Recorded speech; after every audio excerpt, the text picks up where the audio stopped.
Nahuli ng Pangasinan 2nd Provincial Mobile Force Company ang mag-amang top most wanted person ng Baguio City sa San Fabian, Pangasinan noong Miyerkules 14 ng Agosto taong kasalukuyan. Kinilala ang mga akusado na si alias Eddie, 44 anyos na tinaguriang top 8 most wanted person at alias Edo, 19 na taong gulang na top 9 most wanted person at parihong residente ng Barangay Gumot, San Fabian, Pangasinan. Batay sa ulat, naaresto si Eddie dakong alas 3 ng hapon habang si Edo naman ay nadakip bandang alas 7 ng gabi.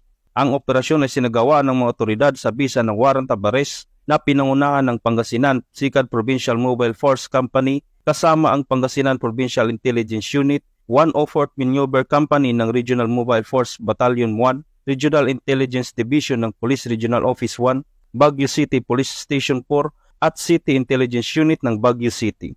Ang mag-ama ay nahaharap sa kasong robbery with force upon things na may inirekomendang piyansa na 200,000 pesos bawat isa. Dinala na sa kustodiya ng Baguio City Police Station ng mga akusado para sa karagdagang dokumentasyon at disposisyon.